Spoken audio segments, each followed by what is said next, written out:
Hi guys, this is lecture number 9. In this lecture, I am going to solve a problem.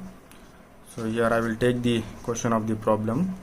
In an epicyclic gear train, as shown in the figure, the number of teeth on gears A and D are 40 and 90 respectively. So here they have given an epicyclic gear train in which gear A is having 40 teeth and gear D is having 90 teeth. Find the speed of arm. So here we have to find out the speed of arm. So here they have given two conditions. For both the conditions you have to find out the speed of arm separately. So we shall see the first condition.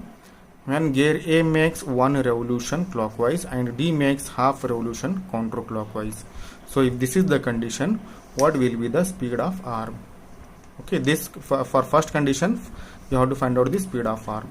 Okay, next second condition is when A makes one revolution clockwise and D is stationary. Stationary means fixed. Also find the speed of gear B. So for this second condition also you have to find out the speed of arm and also you have to find out the speed of gear B. Okay, so this is the condition and this is the given diagram here, and in this question they have given only the number of teeth of A and D. They are not given the number of teeth of B and C. So first I will write down the given data. Okay, to write down the given data, first I will read out once again. I will read out the question here. In an epicyclic gear train as shown in the figure, the number of teeth on gears A and D are 40 and 90 respectively. Means TA is equal to 40, TD is equal to 90. So that I will write here. TA is equal to 40, TD is equal to 90. Next, they have not given the number of teeth of B and C. So for that reason, here I have written as TB is equal to TC, that is equal to question mark. So here I am considering that number of teeth of gear B is equal to number of teeth of gear C. Why? Because here you can see in this diagram gear B and gear C are meshing with the same gears. यहाँ पे आप देख सकते हैं gear B और gear C same gear के साथ mesh हो रहे हैं. gear B A और D के साथ mesh हो रहा है यहाँ और यहाँ, और C भी आप देख सकते हैं, gear C भी देख सकते हैं A और D के साथ ही mesh हो रहा है. A के साथ यहाँ पे mesh हो रहा है, D के साथ यहाँ पे mesh हो रहा है. मतलब B और C दोनों गेयर्स A और D के साथ मैश हो रहे हैं. जब दोनों गेयर्स सेम गेयर के साथ मैश हो रहे हैं बोले तो गेयर B और गेयर C का साइज सेम हो गया. Since gear B and gear C are meshing with the same gears, that is A and D, the size of gears B and C must be equal. When the size of the gear B and C is equal, then the number of teeth of gear B and C must also be equal. अगर gear B और gear C का size same है तो number of teeth भी same ही रहना चाहिए. तो इसलिए यहाँ पे हम क्या लिखे हैं, यहाँ पे TB is equal to TC equal to question mark. मतलब जो भी number of teeth gear B का रहेगा वही gear C का भी रहेगा. तो आप कैलकुलेशन में अगर number of teeth of gear B के फाइंड किए तो वही number of teeth gear C के भी रहेंगे. अगर आप number of teeth of gear C के फाइंड किए तो वही number of teeth gear B के रहेंगे. ठीक है, तो यहाँ पे क्या करता हूँ मैं, गिवन में इतना ही लिखता हूँ. ये जो कंडीशंस है दोनों कंडीशंस टैबुलर कॉलम के बाद लिखता हूँ कैलकुलेशन के टाइम में. ठीक है, तो अभी क्या करना है हमको, फर्स्ट ऑफ ऑल जो गियर के नंबर ऑफ टीथ नहीं दिया हुआ है तो उसके number of teeth first find करेंगे. और उसको फाइंड करने के लिए मैं इस डायग्राम का यूज़ कर रहा हूँ. इस डायग्राम का यूज़ करूँगा और रेडियस का फार्मूला का यूज़ करूँगा. यहाँ पे देखो ये डायग्राम है. तो यहाँ से यहाँ तक ये गियर डी का रेडियस है. यहाँ से यहाँ तक ये गियर डी का रेडियस है. तो इसको मैं आर डी करके लिखता हूँ. ठीक है, अभी क्या करता हूँ, ये जो डिस्टेंस है नहीं, मैं इसको स्प्लिट करता हूँ. कैसे स्प्लिट करता हूँ बोले तो गियर ए का रेडियस यूज करके और गियर बी का रेडियस यूज करके इस डिस्टेंस को यहाँ से यहाँ तक मतलब आर डी को स्प्लिट करता हूँ. ठीक है, तो वो कैसे करता हूँ, यहाँ पे देखो यहाँ से यहाँ तक ये किसका रेडियस है, ये सर्कल गियर ए का है. तो यहाँ से यहाँ गियर ए का रेडियस होगा. ठीक है, ये होगा आर ए, यहाँ से यहाँ तक। ठीक है, तो नेक्स्ट मुझे यहाँ से यहाँ पहुँचना है, तो यहाँ से यहाँ होगा आर ए। तो नेक्स्ट यहाँ से यहाँ ये जो है नी, ये जो डिस्टेंस है नी गियर बी का रेडियस है। यहाँ से यहाँ जो डिस्टेंस है ना, ये गियर बी का रेडियस है, तो ये आर बी होगा। तो मुझे अभी यहाँ से यहाँ तक पहुँचना है, तो यहाँ से यहाँ जो डिस्टेंस है, यहाँ से डिस्टेंस है, again this is the distance of radius of gear B. यहाँ से यहाँ जो है ना, ये जो डिस्टेंस है गियर बी का रेडियस है, तो ये आर बी होगा। तो मैं आर डी मतलब यहाँ से यहाँ जो डिस्टेंस है radius of gear D, R D को मैं कैसे लिख सकता हूँ बोले तो यहाँ से यहाँ आर ए प्लस यहाँ से यहाँ आर बी, अगेन प्लस यहाँ से यहाँ आर बी। यहाँ पे देखो आर डी को यहाँ से यहाँ कैसे लिख सकता हूँ बोले तो यहाँ से यहाँ आर ए प्लस यहाँ से यहाँ आर बी प्लस यहाँ से यहाँ आर बी। तो ये डिस्टेंस यहाँ से यहाँ जो गियर डी का रेडियस है, उसको मैं कैसे स्प्लिट किया हूँ बोले तो रेडियस ऑफ गियर ए और गियर बी का यूज करके मैं ऐसे स्प्लिट किया हूँ। क्यों ऐसे स्प्लिट किया हूँ बोले तो ये रेडियस टर्म को है ना अभी मैं नंबर ऑफ टीथ में रिप्लेस करता हूँ। कैसे रिप्लेस करता हूँ बोले तो यहाँ पे हम पहले भी डिस्कस कर चुके हैं। रेडियस का फार्मूला क्या है बोले तो, रेडियस ऑफ पिच सर्कल का फार्मूला क्या है बोले तो r is equal to M T by two. ये फार्मूला जो है ना मैं इसमें सब्स्टिट्यूट करता हूँ। इसमें अभी मैं और भी इसको सिंप्लीफाई करता हूँ। R D is equal to R A plus R B two R B. ठीक है, तो अभी क्या करता हूँ, ये जो रेडियस टर्म जो है ना, इसको मैं एम टी बाई टू में रिप्लेस करता हूँ। अगर आर डी है बोले तो M T D by two, अगर आर बी है बोले तो M T B by two, R C है बोले तो M T C by two. तो ऐसे रिप्लेस करता हूँ। तो यही हम इक्वेशन यहाँ पे लिए हुए हैं, ये इक्वेशन यहाँ पे, तो यही इक्वेशन यहाँ पे लिखा हूँ मैं, R D is equal to R A plus two R B. तो यहाँ पे देखो आर डी को मैं कैसे रिप्लेस कर सकता हूँ, M T D by two. यही फॉर्मूला यहाँ पे लिखा हूँ। ठीक है, सिमिलरली आर ए को कैसे लिख सकते हैं, M T A by two plus two as it is लिखो। ठीक है, आर बी को कैसे लिख सकते हैं आप, M T B by two. ठीक है, यहाँ पे देखो यहाँ पे क्वेश्चन में, यहाँ पे इस क्वेश्चन में यहाँ पे मॉड्यूल यूजुअली क्या होता है, हर गियर का मॉड्यूल अलग रहता है, अलग वैल्यू रहता है मॉड्यूल का। मगर यहाँ पे क्वेश्चन में मॉड्यूल का वैल्यू कहाँ पे भी मेंशन नहीं किया हुआ है किसी भी गियर का। तो इसलिए हम क्या करते हैं, अज्यूम करते हैं। क्या करके अज्यूम करते हैं, ये जो मॉड्यूल यम जो है नहीं सभी गियर का सेम है करके अज्यूम करते हैं। तो इसलिए मैं सभी जगह यम यम यम करके लिखा हूँ। तो अभी देखो इसको, अभी ये इक्वेशन देखो, ये इक्वेशन में मैं जो है ना m बाई टू कॉमन लेता हूँ, m बाई टू कॉमन लेने के बाद टी डी यहाँ पे ऐसे रहा। ठीक है, नेक्स्ट m बाई टू यहाँ पे common low. m by two common लेने के बाद यहाँ पे देखो टी ए यहाँ पे लिखे, यहाँ पे टी ए है प्लस यहाँ पे टू कैंसिल मत करो, यहाँ पे टू कैंसिल मत करो क्योंकि m बाई टू मुझे कॉमन लेना है। यहाँ पे m बाई टू यहाँ पे कॉमन लिया हुआ है। तो m बाई टू कॉमन लेने के बाद यहाँ पे ब्रैकेट में क्या हुआ, 2TB बच गया। समझ में? और एक बार एक्सप्लेन कर रहा हूँ यहाँ पे, ये इक्वेशन में जो है ना यहाँ पे 2 कैंसिल मत करो क्योंकि मुझे m बाई टू कॉमन लेना है। तो m बाई टू कॉमन लिया मैं यहाँ पे, m बाई टू यहाँ पे कॉमन लिया हूँ मैं। ठीक है, m बाई टू कॉमन लिए तो यहाँ पे ब्रैकेट में क्या होगा, TA प्लस 2TB, तो इतना होगा। तो यहाँ पे देखो m बाई टू ये कैंसिल हो जाएगा और कैंसिल होने के बाद क्या रहेगा अब यहाँ पे, TD is equal to TA plus 2TB। तो यही डायरेक्ट में इसके बदले में मैं इसको ऐसे लिख सकता हूँ। तो वही यहाँ पे लिखा हुआ है, यहाँ पे आप देख सकते हैं, आप यहाँ पे देख सकते हैं इसके बदले में ये लिखे हुए हैं, डायरेक्ट लिखे हुए हैं। यहाँ पे देखो हमारा हम जो मैं अभी आपको लिख के दिखाया यहाँ पे लिखा हुआ है। ठीक है, अब मैं यहाँ पे क्या है, यहाँ पे एक आप लॉजिक यूज करते हैं, जब सभी गियर्स का मॉड्यूल सेम रहता नहीं, जब सभी गियर्स का मॉड्यूल सेम रहता नहीं, जहाँ पे आर करके है उसको ऐसे सब कैलकुलेशन करने की ज़रूरत नहीं है। डायरेक्ट आप जहाँ पे आर करके है वहाँ पे टी करके रिप्लेस कर दो। समझ रहे हैं? आप यहाँ पे और एक स्मॉल लॉजिक यूज़ करते हैं, और एक बार बता रहा हूँ मैं। और आप यहाँ पे एक स्मॉल लॉजिक यूज़ कर सकते हैं। कौन सा लॉजिक बोले तो, जब सभी गियर का मॉड्यूल यम, ये जो यम जो है ना, यम का वैल्यू क्वेश्चन में नहीं दिया है, मतलब सभी गियर का मॉड्यूल सेम है, तो आपको क्या करना है, ये रेडियस टर्म्स को जो है ना डायरेक्ट नंबर ऑफ टीथ के टर्म से रिप्लेस कर दो। मतलब आर जहाँ पे है टी करके डाल दो डायरेक्ट, तो आपको सेम ही आएगा। यहाँ पे देखो आर के बदले में टी डालें, यहाँ पे भी आर के बदले में टी डालें, यहाँ पे भी आर के बदले में टी डालें, तो कब ये, अगर मॉड्यूल सभी गियर्स का सेम रहा तो ये सब कैलकुलेशन करने की ज़रूरत नहीं है। ठीक है, डायरेक्ट आप आर के बदले में टी करके लिख सकते हैं। ठीक है, अभी देखो, अभी यहाँ पे ये इक्वेशन आपको मिल गया, कैसे आया मैं एक्सप्लेन किया हूँ।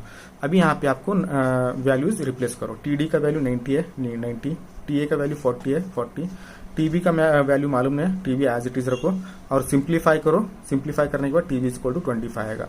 और यहाँ पे हम पहले ही बता चुका हूँ गियर बी और गियर सी दोनों के साइज सेम है। दोनों के साइज सेम है बोले तो दोनों के नंबर ऑफ टीथ सेम ही रहेंगे। मतलब जो भी number of teeth gear B के है वही number of teeth gear C के भी है। ठीक है, तो इसलिए यहाँ पे T B is equal to T C is equal to 25, मतलब गियर बी और गियर सी के नंबर ऑफ टीथ 25 हो गए। ठीक है, अभी देखो, अभी एज यूजुअल आपको टैबुलर कॉलम बनाना है और टैबुलर कॉलम बनाते जब कौन से भी गिवन डेटा को कंसिडर नहीं करना चाहिए। कौन से भी कंडीशन जो भी क्वेश्चन में दिया उस कंडीशन को कंसिडर नहीं करना चाहिए। ये टैबुलर कॉलम आपको इंडिपेंडेंटली सेपरेटली बनाना है, तो वही सेम प्रोसीजर फॉलो करना है। हम पिछले प्रॉब्लम्स में जैसे फॉलो किए वही सेम मेथड, वही सेम प्रोसीजर फॉलो करना है। यहाँ पे स्टेप नंबर और serial number, next condition of motion जहाँ पे आप कंडीशंस लिखते हैं, रेवोल्यूशन ऑफ एलिमेंट्स, मतलब रेवोल्यूशन ऑफ सभी एलिमेंट्स का आपको यहाँ पे लिखना है। यहाँ पे एलिमेंट्स बोले तो पार्ट्स, तो जितने पार्ट्स है उतने सब कॉलम्स बनाओ। यहाँ पे एलिमेंट्स देखने के लिए आपको ये डायग्राम रेफर करना है। ठीक है, यहाँ पे कितने पार्ट्स है देखो, पार्ट्स और एलिमेंट्स दोनों same. Gear A 1, gear B 2, gear C 3, gear D 4 और आर्म 5। तो टोटल 5 पार्ट्स है। यहाँ पे टोटल 5 पार्ट्स है, बट यहाँ पे हम कितने कॉलम्स बनाए, 1 2 3 4 ही बनाए। क्यों बोले तो गियर बी और गियर सी उसका साइज सेम है, मतलब दोनों का साइज सेम है बोले तो दोनों का स्पीड भी सेम रहेगा। तो दोनों का स्पीड सेम रहेगा बोले तो तुम एक कॉलम में कोई गियर ए बी का तो लिख सकते हैं आर या सी का तो लिख सकते हैं। यहाँ पे टोटल एलिमेंट्स 5 हो गए। ठीक है, टोटल एलिमेंट्स 5 हो गए, तो 1 बाय 1 लिखेंगे। हमेशा पहले सब कॉलम में आर्म लिखना है। ये जो कॉलम है ना आर्म के स्पीड को रिप्रेजेंट करेगा। नेक्स्ट कॉलम में आपको गियर लिखना है। कौन सा गियर लिखना है बोले तो आपको ये डायग्राम रेफर करना है। यहाँ पे देखो, ये डायग्राम में यहाँ पे आपको ये देखना पड़ेगा कि इंटरनल गियर है या नहीं। यहाँ पे इस डायग्राम में डी जो है ना इंटरनल गियर है। क्यों बोले तो यहाँ पे देखो गियर बी और गियर सी गियर डी के अंदर के हिस्से में घूम रहे हैं, तो इसका मतलब गियर डी जो है ना इंटरनल गियर हो गया। मतलब ये गियर ट्रेन में एक इंटरनल गियर है। तो जब गियर ट्रेन में इंटरनल गियर रहता है तो आर्म के बाद लार्जेस्ट गियर लिखना पड़ेगा आपको। आर्म के बाद लार्जेस्ट गियर लिखना पड़ेगा। यहाँ पे लार्जेस्ट गियर कौन सा है उसको नंबर ऑफ टीथ को देख के आपको डिसाइड करना पड़ेगा। यहाँ पे किसके नंबर ऑफ टीथ ज़्यादा है, टी ए के 40 है, टी डी के 90 है और टी बी और टी सी के 25, मतलब टी डी के ज़्यादा है, गियर डी के नंबर ऑफ टीथ ज़्यादा है, तो गियर डी आर्म के बाद लिखना है। ओके, नेक्स्ट अभी देखो नेक्स्ट कॉलम में डी किसके साथ मैच हो रहा है उसको लिखना है। यहाँ पे आपको डायग्राम देखना पड़ेगा। गियर डी किसके साथ मैच हो रहा है, देखो गियर डी यहाँ पे है, गियर डी ये वाला है। गियर डी यहाँ पे देखो बी के साथ भी मैच हो रहा है और सी के साथ भी मैच हो रहा है। यहाँ पे गियर डी बी के साथ भी मैच हो रहा है और सी के साथ भी मैच हो रहा है। तो नेक्स्ट कॉलम में आपको गियर बी लिखना है या गियर सी लिखना है, आपको दोनों में कौन सा भी एक गियर लिख सकते हैं। यहाँ पे डी जो है ने गियर बी के साथ भी मैच हो रहा है, गियर सी के साथ भी मैच हो रहा है। मगर मैं यहाँ पे कॉलम में जो है ना कौन सा तो एक गियर लेना है मुझे, गियर बी तो लेना है, गियर सी तो लेना है, क्योंकि क्योंकि गियर बी और गियर सी का साइज सेम ही है। तो गियर बी और गियर सी का साइज सेम है बोले तो दोनों का स्पीड भी सेम ही रहेगा। जो भी स्पीड गियर बी का रहेगा वही स्पीड गियर सी का भी रहेगा। ठीक है, तो यहाँ पे दोनों अलग, गियर बी अलग गियर सी अलग लिखने की जरूरत नहीं है। आपको कौन सा भी एक गियर डी के बाद लिख सकते हैं, क्योंकि गियर बी और गियर सी के नंबर ऑफ टीथ सेम है, दोनों के साइज सेम है। तो यहाँ पे मैं क्या कंसिडर कर रहा हूँ, गियर डी जो है ना गियर बी के साथ मैच हो रहा है करके कंसिडर कर रहा हूँ। आप चाहे तो गियर डी सी के साथ मैच हो रहा है करके कंसिडर कर सकते हैं। आप जो भी गियर कंसिडर करते हैं ना वो नेक्स्ट कॉलम में यहाँ लिखना है। मैं यहाँ पे जो है ना गियर डी जो है ना गियर बी के साथ मैच हो रहा है करके कंसिडर कर रहा हूँ, तो यहाँ पे गियर बी ही कंसिडर करूंगा। नो डाउट यहाँ पे मैं और सी करके लिखा हूँ आपको समझ में आने के लिए, बट मैं जो है ना ये जो स्पीड लिखने के लिए नहीं गियर बी को ही कंसिडर करूंगा। समझ रहे हैं आप? गियर सी भी लिख सकते हैं, अगर आप गियर सी भी लिख सकते हैं मगर मैं यहाँ पे क्या कर रहा हूँ गियर बी लिख रहा हूँ। और यहाँ पे जो एक कॉलम में जो आप गियर कंसिडर करते हैं ना तो उसके हिसाब से आपको स्पीड लिखना पड़ेगा। ठीक है, नेक्स्ट गियर बी कंसिडर किया हूं मैं यहाँ पे इस कॉलम में अभी। तो गियर नेक्स्ट कॉलम में जो है ना गियर बी किसके साथ मैच हो रहा है उसको नेक्स्ट कॉलम में लिखना है। यहाँ पे देखो गियर बी किसके साथ मैच हो रहा है, गियर बी जो है ना ए के साथ मैच हो रहा है, डी के साथ भी मैच हो रहा है, गियर बी जो है ना डी के साथ भी मैच हो रहा है, मगर डी ऑलरेडी आप यहाँ पे कॉलम में लिख चुके हैं। यहाँ पे गियर डी ऑलरेडी कॉलम में लिख चुके हैं, इसका काम खत्म हो गया। अभी देखो गियर बी और एक गियर के साथ कौन सा गियर के साथ मैच हो रहा है, गियर ए के साथ मैच हो रहा है, तो वो गियर को है नेक्स्ट कॉलम में लिखना है, वो गियर जो है नेक्स्ट कॉलम में लिखना है। ठीक है, तो इतना होगा। अभी जो कंडीशंस लिखना है यहाँ पे फर्स्ट कंडीशन ये आर्म है, आर्म इस फिक्स करके लिखना है। एंड आर्म के बाद कौन सा गियर है, गियर डी है, तो इसको +1 रिवोल्यूशन मोशन देना है, तो यहाँ पे लिखा हुआ है and gear D makes +1 revolution in anti clockwise direction. तो ये कंडीशन के हिसाब से आपको ये कॉलम्स फिल करना है। तो ये कंडीशन के हिसाब से स्पीड ऑफ आर्म क्या होगा देखेंगे। आर्म इज फिक्स्ड बोले तो आर्म का स्पीड 0 होगा। नेक्स्ट गियर डी का स्पीड लिखना है यहाँ पे, तो यहाँ पे ये कंडीशन के हिसाब से gear D makes +1 revolution in anti clockwise direction. तो ये कंडीशन के हिसाब से गियर डी का स्पीड जो है +1 होगा। प्लस क्यों बोले तो ये एंटी क्लॉकवाइज डायरेक्शन में है। ठीक है, नेक्स्ट स्पीड जो है मैं यहाँ पे गियर बी करके कंसिडर कर रहा हूँ, सिर्फ गियर बी, गियर सी नहीं। जो भी स्पीड गियर बी का रहेगा वही स्पीड गियर सी का रहेगा। आप गियर सी भी और एक कॉलम बना के लिख सकते हैं, मगर जो भी आपको गियर बी का स्पीड आएगा ना वही गियर सी का भी आएगा। इसलिए to avoid the consumption of time मैं एक ही कॉलम बनाया हूँ यहाँ पे। ठीक है, यहाँ पे गियर बी कंसिडर कर रहा हूँ मैं, गियर बी का स्पीड लिख रहा हूँ अभी मैं। गियर बी का स्पीड लिखने के लिए गियर बी किसके साथ मैच हो रहा है पहले उसको देखना है। गियर बी देखो, गियर बी ए के साथ भी मैच हो रहा है, डी के साथ भी मैच हो रहा है, मगर ये स्पीड लिखते जब है नहीं, यहाँ पे स्पीड गियर बी का स्पीड लिखते जब है नहीं, गियर बी का प्रीवियस गियर जो कॉलम में लिखे रहते नहीं, गियर बी से पहले जो कॉलम में लिखे रहते नहीं उसके साथ मैच हो रहा है करके कंसिडर करना चाहिए। मैं और एक बार बताना चाहता हूँ, गियर बी का स्पीड लिखने के लिए जो है नहीं गियर बी किसके साथ मैच हो रहा है देखना है आपको। गियर बी देखो यहाँ पे डायग्राम देखो, गियर बी ए के साथ भी मैच हो रहा है और डी के साथ भी मैच हो रहा है, मगर ये स्पीड लिखने के लिए जो है नी गियर बी किसके साथ मैच हो रहा है करके कंसिडर करना है बोले तो गियर बी प्रीवियस गियर कौन सा है, डी है। गियर बी का प्रीवियस गियर कौन सा है, डी है, तो इसके साथ मैच हो रहा है करके कंसिडर करना है। तो इसके साथ में कंसिडर हो रहा है मैच किया तो वो डायग्राम ऐसा बनेगा, समझ रहे। तो ये डायग्राम ऐसा बनेगा, मतलब गियर बी सिर्फ डी के साथ मैच हो रहा है। ठीक है, तो अभी ऐसा कंडीशन है बोले तो स्पीड कैसे लिखना है बताता हूँ मैं आपको। गियर बी हम इसके साथ डी के साथ मैच हो रहा है करके कंसिडर करके no doubt gear B is matching with gear A also. Gear B जो है नी गियर ए के साथ भी घूम रहा है, मतलब मगर गियर बी का प्रीवियस गियर कौन सा है, डी है। ठीक है, तो उसके साथ मैच हो रहा है करके कंसिडर कर रहे हैं हम। इसके साथ नहीं मैच हो रहा करके कंसिडर कर रहे हैं। गियर बी डी के साथ मैच हो रहा है करके कंसिडर कर रहे हैं। जब गियर बी डी के साथ मैच हो रहा है कंसिडर कर रहे हैं बोले तो ऐसा डायग्राम बनेगा। ठीक है, तो ऐसा डायग्राम बना तो इसको कैसे लिखना है बोले तो गियर बी डी के साथ मैच हो रहा है बी, तो डी के नंबर ऑफ टीथ न्यूमरेटर में लिखो ऊपर। अब गियर बी का स्पीड लिख रहे हैं तो इसके नंबर ऑफ टीथ नीचे लिखो डिनोमिनेटर में। ठीक है, और एक बार एक्सप्लेन कर रहा हूं मैं, गियर बी डी के साथ मैच हो रहा है करके कंसिडर कर रहे हैं आप, तो गियर डी के नंबर ऑफ टीथ न्यूमरेटर में लिखो, और कौन से गियर का लिख रहे हैं आप, बी का लिख रहे हैं, तो इसके नंबर ऑफ टीथ डिनोमिनेटर में लिखो।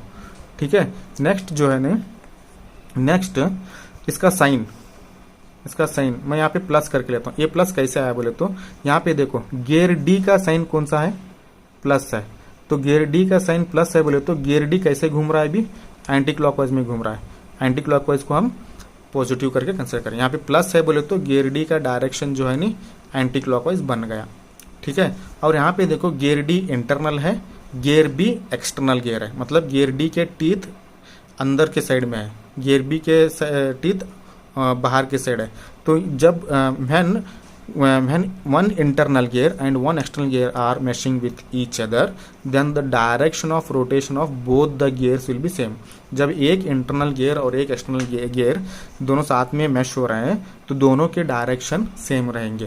तो यहाँ पे देखो गियर डी का डायरेक्शन, ये साइन के हिसाब से गियर डी का डायरेक्शन एंटी क्लॉकवाइज हुआ, तो ये एंटी क्लॉकवाइज में घूम रहा है बोले तो गियर बी भी एंटी क्लॉकवाइज में ही घूमेगा, गियर बी भी एंटी क्लॉकवाइज में घूमेगा, तो गियर बी का साइन भी प्लस ही होगा क्योंकि दोनों इंटरनल मैशिंग हो रहे हैं। ओके, इनटू गियर बी किसके साथ मैच हो रहा है, डी के साथ मैच हो रहा है, तो गियर डी का मैग्नीट्यूड, ये प्लस साइन छोड़ के जो भी वैल्यू है यहाँ पे मल्टीप्लाई करना है। ये यहाँ पे 1 है मैग्नीट्यूड, तो यहाँ पे 1 मल्टीप्लाई करो। ठीक है, ये होगा। नेक्स्ट आओ गियर ए, गियर ए का गियर ए, तो इसका स्पीड कैसे लिखना है बोले तो इसका स्पीड कैसे लिखना है बोले तो गियर ए किसके साथ मैच हो रहा है, गियर बी के साथ मैच हो रहा है, गियर ए गियर बी के साथ मैच हो रहा है। यहाँ पे आप देख सकते हैं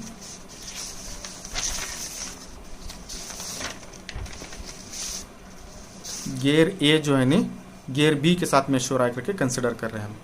ठीक है, तो गियर ए बी के साथ मैच हो रहा है बोले तो यहाँ पे number of teeth of gear B numerator में लिखना है। ऊपर में आप कौन से गियर का लिख रहे हैं, ए का लिख रहे हैं, तो उसके नंबर ऑफ टीथ डिनोमिनेटर में लिखना है।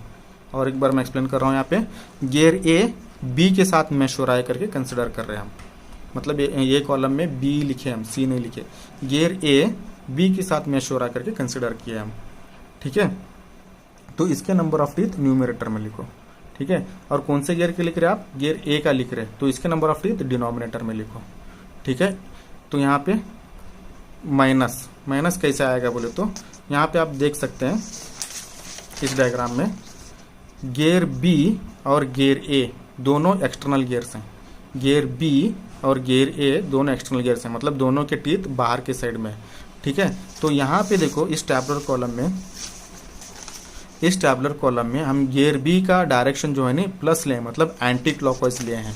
तो गियर बी जब एंटी क्लॉकवाइज में घूम रहा है, जब गियर बी एंटी क्लॉकवाइज में, गियर बी देखो यहाँ पे गियर बी एंटी क्लॉकवाइज में घूमता है, तो गियर ए क्लॉकवाइज में घूमेगा। क्यों बोले तो दोनों गियर एक्सटर्नल मैशिंग हो रहे हैं, मतलब दोनों के टीथ बाहर के साइड है। जब दोनों के टीथ बाहर के साइड है तो दोनों एक्सटर्नल मैशिंग हो रहे हैं, तो गियर बी का डायरेक्शन एंटी क्लॉकवाइज होगा। ये कंडीशन के हिसाब से, ये कंडीशन के हिसाब से यहाँ पे प्लस लिया ना, तो इसलिए गियर बी यहाँ पे प्लस लिया ना गियर बी का डायरेक्शन, तो ये कंडीशन के हिसाब से प्लस होगा, तो गियर बी का डायरेक्शन एंटी क्लॉकवाइज होगा। तो ये एंटी क्लॉकवाइज में घूम रहा है gear B, then gear A clockwise में घूमेगा, because both are meshing externally. ठीक है, तो यहाँ पे गियर ए का डायरेक्शन होगा क्लॉकवाइज। अगर गियर ए का डायरेक्शन क्लॉकवाइज हुआ बोले तो क्लॉकवाइज को हम माइनस करके लेते हैं, माइनस। ओके, अभी नेक्स्ट देखो गियर ए किसके साथ मैच हो रहा है, गियर बी के साथ मैच हो रहा है, तो इसका पूरा मैग्नीट्यूड यहाँ पे मल्टीप्लाई करो, ये T D by T B into 1 है ना, यहाँ पे मल्टीप्लाई करो। ठीक है, तो ये फर्स्ट कंडीशन हुआ। सेकेंड कंडीशन जो है आपको फर्स्ट कंडीशन आप लिख गए तो थर्ड बाकी का आराम से आप लिख सकते हैं। सेकंड कंडीशन जो है सेम कंडीशन रहेगा, ऊपर वाले के जैसे सेम रहेगा। जहां जहां पे प्लस होना है यहाँ आपको प्लस एक्स से रिप्लेस करना है। मतलब यहाँ पे इस कॉलम में इस रो में जहां जहां पे भी 1 दिख रहा है आपको एक्स से रिप्लेस कर दो बस। यहाँ पे देखो 0 है 0 एज इट इज लिखो, +1 है तो प्लस एक्स लिखो। यहाँ पे देखो TD/TB इंटू एक्स है, सॉरी TD/TB इंटू 1 है तो यहाँ पे TD/TB 1 के बदले में एक्स लिखो, प्लस है, प्लस लो या ना लो, आप प्लस यहाँ पे ले सकते हैं। नेक्स्ट ये जो सेम रहेगा यहाँ पे +1 जो है ना उसको एक्स से रिप्लेस करो बस, माइनस वगैरह सब सेम रहेगा। यहाँ पे देखो TB कैंसिल हो सकता है, तो आप जो भी टर्म कैंसिल हो सकते हैं ना उसको आप कैंसिल कर सकते हैं। TB कैंसिल होगा तो यहाँ पे बचा क्या यहाँ पे -x TD/TA। ओके, तो यहाँ पे देखो नेक्स्ट देखो add +y motion to all elements, मतलब +y आपको सभी कॉलम्स में ऐड करना है। तो यहाँ पे total motion, next step is total motion. Total motion में a और a ऐड करके आपको यहाँ पे लिखना है, ठीक है। यहाँ पे 0 + y 0 y, तो ये जो है ना स्पीड ऑफ आर्म रहेगा n arm is equal to y। Okay, next इसको और इसको ऐड करो x + y, ये जो कॉलम है ना स्पीड ऑफ गियर d का रहेगा nd। ओके, नेक्स्ट जो है इसको और इसको ऐड करो, यहाँ पे ऐड किए तो ये जो कॉलम है ना गियर b का स्पीड को रिप्रेजेंट करेगा, गियर b के स्पीड को रिप्रेजेंट करेगा। और गियर b और गियर c का साइज सेम है, मतलब नंबर ऑफ टीथ सेम है, तो यही फॉर्मूला, यही इक्वेशन जो है नी gear speed of gear c को भी रिप्रेजेंट करेगा। मैं और एक बार एक्सप्लेन कर रहा हूँ आपको।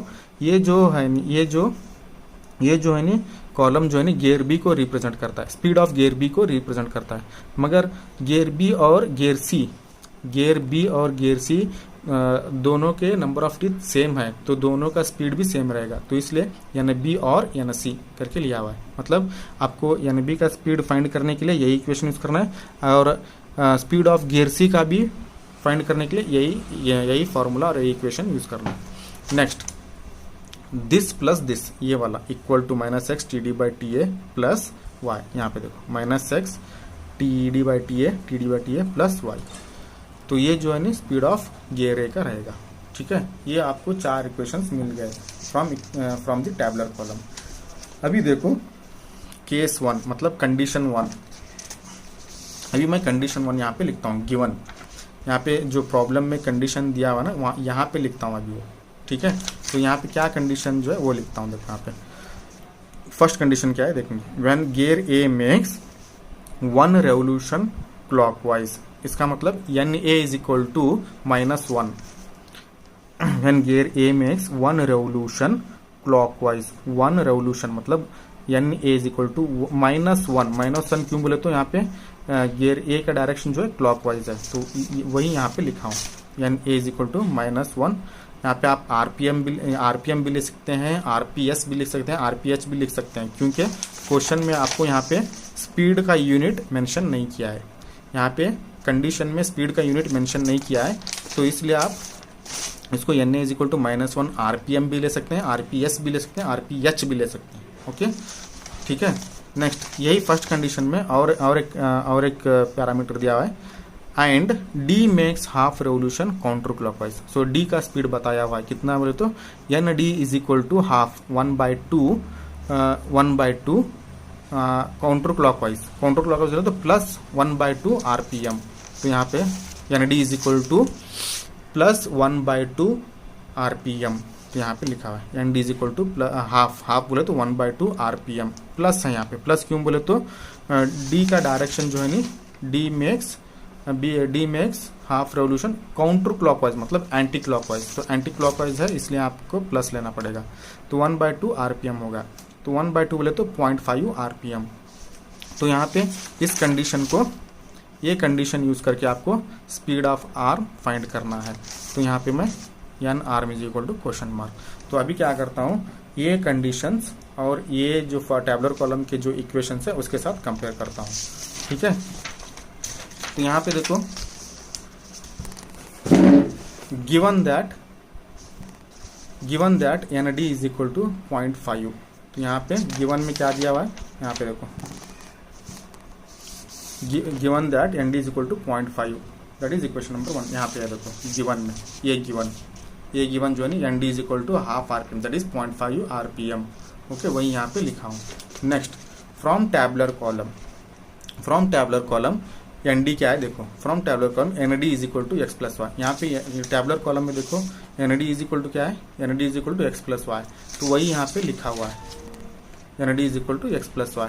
ये इक्वेशन 1 करके लिया है, ये इक्वेशन 2 करके लिया। यहाँ पे देखो LHS सेम है, लेफ्ट हैंड साइड सेम है, तो हम राइट हैंड साइड को इक्वल बना सकते हैं। तो यहाँ पे from equation 1 and 2 X plus Y is equal to 0.5, because यहाँ पे लेफ्ट हैंड साइड दोनों के सेम है, तो इसलिए आप दोनों इक्वल कर सकते हैं। X plus Y is equal to 0.5, so इसको इक्वेशन नंबर 3 करके लो। Next, given that N A is equal to -1। यहाँ पे गिवन में देखो केस 1 में N A is equal to -1 RPM है, तो वही यहाँ पे लिखा हुआ है -1। ठीक है, फ्रॉम टैबुलर कॉलम या टैबुलर कॉलम दोनों एक ही है। From tabular column N A is equal to, N A कहाँ पे, यहाँ पे देखो N A is equal to -x TD/TA plus Y, तो यही यहाँ पे लिखा हुआ है। From table N A is equal to -x TD/TA, तो इसको पूरा ब्रैकेट डालो क्योंकि ये प्लस वाई सेपरेट है, तो ये होगा। यहाँ पे देखो इसको इक्वेशन नंबर 4 करके लिया और इक्वेशन नंबर इसको 5 करके लिया। यहाँ पे देखो दोनों के लेफ्ट हैंड साइड सेम है, तो राइट हैंड साइड को मैं इक्वल बना सकता हूँ। तो from equation 4 and 5 -1 equal to ये इक्वेशन लिखा हुआ है। ठीक है, तो यहाँ पे देखो अभी मैं ये वैल्यू सब्स्टिट्यूट करूंगा। यहाँ पे -1 एज इट इज, -x का वैल्यू हमको मालूम नहीं, एज इट इज लिखा हूँ। TD का वैल्यू मालूम है 90, उसको सब्स्टिट्यूट किया। TA का वैल्यू भी मालूम है 40, वो भी यहाँ पे सब्स्टिट्यूट किया। प्लस y का वैल्यू मालूम नहीं हमको, y एज इट इज लिख दो। So next, -1 as it is लिखो, माइनस यानी 90/40 को कैलकुलेट करो। 90/40 को कैलकुलेट किए तो आप 2.25 आएगा, into X as it is. Okay, plus Y as it is लिखो। तो आपको यहाँ पे मैं रीराइट करता हूँ यही इक्वेशन को, यहाँ पे -2.25x plus Y is equal to -1, मतलब इधर का लिखा हूँ, मतलब रीअरेंज करके लिखा हूँ। ठीक है, ये इक्वेशन होगा 6। यहाँ पे देखो इक्वेशन हमको अभी मुझे क्या है x और y की वैल्यू फाइंड करना है। अगर मुझे आर्म का स्पीड फाइंड करना है बोले तो x और y का वैल्यू फाइंड करना पड़ेगा। तो इसलिए मैं यहाँ पे क्या कर रहा हूँ, अगर x और y की, अभी मैं क्या कर रहा हूँ यहाँ पे x और y की वैल्यू फाइंड करना है। तो x और y की वैल्यू फाइंड करने के लिए मैं यहाँ पे देखो इक्वेशन 3 और इक्वेशन 4 को साइमल्टेनियस इक्वेशन से सॉल्व करूंगा। इक्वेशन नंबर 3 और इक्वेशन नंबर 6 को साइमल्टेनियस, यहाँ पे देखो अभी मैं क्या करता हूँ, x और y की वैल्यू फाइंड करने के लिए इक्वेशन नंबर 3 और इक्वेशन नंबर 6 को साइमल्टेनियस इक्वेशन से सॉल्व करूंगा। इक्वेशन 3 और इक्वेशन नंबर 6 को हम साइमल्टेनियस इक्वेशन से सॉल्व करके x और y का वैल्यू फाइंड करेंगे। तो आप इक्वेशन 3 और इक्वेशन नंबर 6 आप कैल्सी में कैलकुलेट किए तो आपको x का वैल्यू 0.4615 आएगा और y का वैल्यू 0.0385 आएगा। ओके, तो ये हो गई x और y की वैल्यू। अभी मुझे क्या करना है, स्पीड ऑफ आर्म फाइंड करना है। स्पीड ऑफ आर्म फाइंड करने के लिए यहाँ पे टैबुलर कॉलम में आर्म के आर्म का इक्वेशन लेना है। स्पीड ऑफ आर्म फाइंड करने के लिए आर्म का स्पीड का इक्वेशन टैबुलर कॉलम से लेना है। तो टैबुलर कॉलम से आर्म का स्पीड का इक्वेशन जो है n arm is equal to y है, तो वही यहाँ पे लिखा हुआ है। Speed of arm is equal to from table n arm is equal to y, तो n arm is equal to y का वैल्यू क्या है, ये है, तो यहाँ पे वही डाल दो। तो यही आपका स्पीड ऑफ आर्म रहेगा। स्पीड ऑफ आर्म रहेगा। यहाँ पे प्लस आया है तो इसका मतलब ये एंटी क्लॉकवाइज में घूम रहा है, तो ये होगा स्पीड ऑफ आर्म। तो ये होगा speed of arm for first condition, ये फर्स्ट कंडीशन के लिए, ये फर्स्ट कंडीशन के लिए, ये फर्स्ट कंडीशन के लिए आर्म स्पीड ऑफ आर्म का वैल्यू आपको मालूम पड़ेगा कितना है बोले तो फर्स्ट कंडीशन के लिए 0.0385 आरपीएम है। सिमिलरली अभी क्या करना है, ये सेकेंड कंडीशन के लिए, ये सेकेंड कंडीशन को आपको स्पीड ऑफ आर्म भी फाइंड करना है और स्पीड ऑफ गियर भी फाइंड करना है। तो उसके लिए मैं यहाँ पे सेकेंड कंडीशन का गिवन लिखा हुआ हूँ, सेकेंड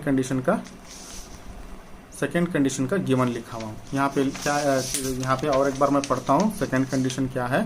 यहाँ पे देखो second condition, when A makes 1 revolution clockwise, मतलब when A makes 1 revolution clockwise, मतलब N A is equal to -1, N A is equal to -1। When A makes 1 revolution clockwise, मतलब N A is equal to -1 RPM. यहाँ पे unit नहीं दिया है, आप RPM भी ले सकते हैं, आरपीएस भी ले सकते हैं, आरपीएच भी ले सकते हैं। यहाँ पे -1 क्यों बोले तो यहाँ पे देखो ये मेक्स 1 रेवोल्यूशन क्लॉकवाइज करके बोला है, तो क्लॉकवाइज को हम -1 लेते हैं, ठीक है। एंड डी इज स्टेशनरी, तो स्पीड ऑफ डी क्या है, स्टेशनरी है, स्टेशनरी मतलब फिक्स्ड, तो फिक्स मतलब 0, ये कंडीशन है। तो ये कंडीशन दिया हुआ है, तो ये कंडीशन यूज करके हमको स्पीड ऑफ आर्म फाइंड करना है, मतलब एन आर्म फाइंड करना है, एन आर्म क्वेश्चन मार्क, और and also find the speed of gear B, N B भी फाइंड करना है, एन बी भी फाइंड करना है। ये कंडीशन को आपको एन आर्म भी फाइंड करना है, एन बी भी फाइंड करना है। तो यहाँ पे वही लिखा हूँ, यहाँ पे देखो case two is equal to N A is equal to -1 RPM, यहाँ पे लिखे ना -1 आरपीएम, वही यहाँ पे लिखा हूँ। यहाँ पे देखो N D is equal to 0 लिखे, तो यहाँ पे भी N D is equal to 0 लिखा हूँ। तो आपको एन आर्म फाइंड करना है, तो एन आर्म फाइंड करना है, तो यहाँ पे एन बी भी फाइंड करना है, यही कंडीशन को, ठीक है। तो उसके लिए अभी जो मैं केस 1 के लिए प्रोसीजर एक्सप्लेन किया हूँ, केस 1 का प्रोसीजर जो एक्सप्लेन किया हूँ वही प्रोसीजर यहाँ पे भी फॉलो हुआ है। केस 2 के लिए भी केस 1 का ही प्रोसीजर फॉलो हुआ है। So you please go through it, okay. तो सेम ही है, तो अभी सेम एक्सप्लेनेशन मुझे यहाँ पे मतलब ज़्यादा टाइम लगेगा, तो इसलिए मैं सेकेंड केस जो है ना एक्सप्लेन नहीं करूँगा, आप देख लीजिए। अगर इसमें कुछ डाउट है तो you can ask the doubts, okay. Bye.